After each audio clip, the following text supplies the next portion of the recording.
Welcome to the video about functions. You know when you have a function, when you have a predictable relationship between two variables. That relationship needs to make sense. It needs to be able to continue. You can see in the smiley face graph here we have a relationship where it seems like x is increasing by 1 and then y is increasing by 2 each time. Hopefully you're saying in your head that this looks like a linear relationship. In the next example here, it looks like x is increasing by 1 each time and that y looks to be multiplying by 2. So hopefully in your head you're saying, well, that's not linear if I'm multiplying each time. Maybe you're saying exponential, but this is predictable. What I want you to start to be really good at is figuring out when something is or is not a function.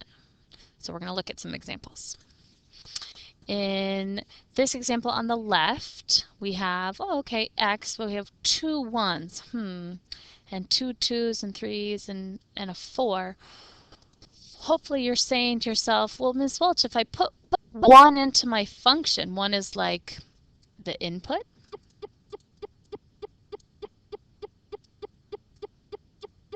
If I put the input in, do I know what I'm going to get out? If I put 1 in, am I always going to get 10 out? Well, no, because this time I put 1 in and I got 20 out. So we need to make sure, like I said, that it's predictable. It can't be like, oh, and one day I put 1 in and I decided to get 10, and then the next day I got 20.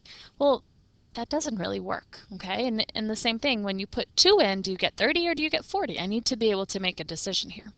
So what you want to start to look for is that there are no repeating x values, okay?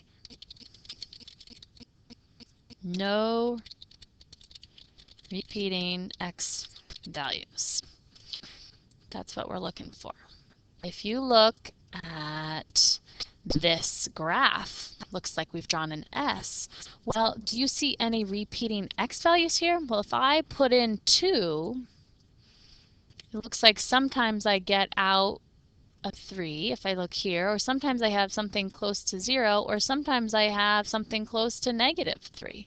So in using 2, do I know what I'm going to get out? No, I don't. I might get a 3, I might get a 0, I might get a -3. So this is not predictable again.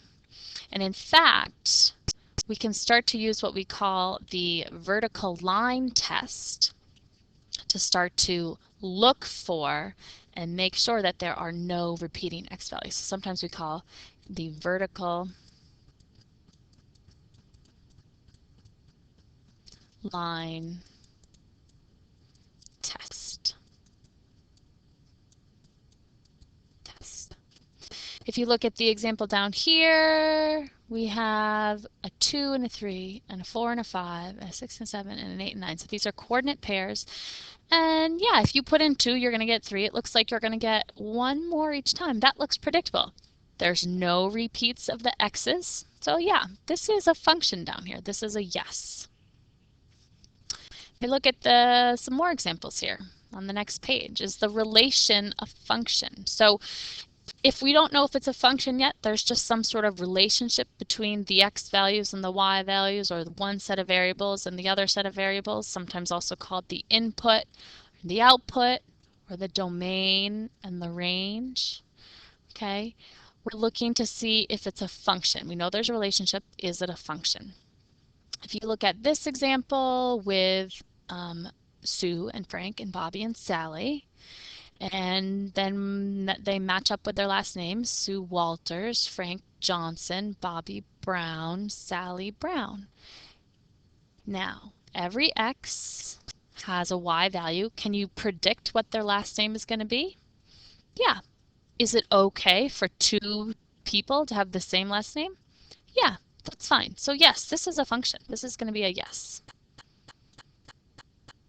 Okay, there's no repeating x's. If If you look at the graph of the parking garage prices, it looks like if you park from 0 to 4 hours, we're going to charge you $2. And from 4 hours to 7 hours, we're going to charge you $3. And from 7 hours to 10 hours, we're going to charge you, and beyond 10 hours, we're going to charge you $4. Remember I talked about the vertical line test. If you draw a vertical line anywhere in this graph, you want to make sure you're only crossing the graph once. If you look right here, because this is an open circle and this is a closed circle, we're still only crossing once. So yes, this is a function. If you look at this list of ordered pairs, we're double checking to make sure that x is not repeating. Well, here I have a repeating y. Just like with the last names, it's okay. You can repeat y values. If you know that every time you put in 4, you get -5, and every time you put in 6, you get -5, that's fine. The problem with this is this one down here. If sometimes I put in 4 and I get -5, and then other days I decide to put in 4 and I get 7, that doesn't work. Okay, so this is not a function, not a function. If you look at these 4 examples, here we have a nice parabola, a quadratic.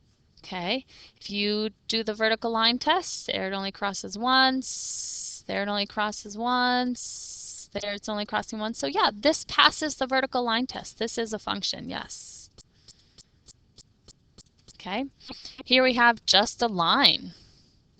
Okay, obviously this is going to pass the vertical line test. Wherever you draw a line, vertical line on this, it's only crossing one time. So yes, this is a function as well. Okay, here's another name one. Well, this starts to get a little confusing. Sometimes Jerry is Jerry Smith and sometimes Jerry is Jerry Jones. Okay, and we're going to assume this is just the same Jerry. This is not a function. Jerry can't just decide on one day to be Jerry Smith and one day to be Jerry Jones. Okay? It's not predictable. I can't know what's happening. So this is not a function. Not a function. Here, similar situations with the names, except we're using numbers. It looks like 6 is a 6 and 7 is a 6. That's okay. Different x values, that's okay. But here the 4 is sometimes a -4 and sometimes a 2. That's not okay. We need to be able to know if I put in a 4 into my function as my input, I need to be able to predict 100% of the time what I'm going to get out. It needs to be predictable. So this is not a function. So to finish up here, it's a short video. Let's get down in our vocab. On our vocab sheet, starting one for Unit 2, this is a function, okay? A function is going to be a relation, so any sort of relationship, for which each x value has exactly one corresponding value of y. If you want to add in that it needs to be predictable, or that we were looking for no repeating x's, or that we want to make sure that we're passing the vertical line test, or pick some of the examples from our notes, add those into your vocabulary section as well. We'll be practicing this more in class. See you then.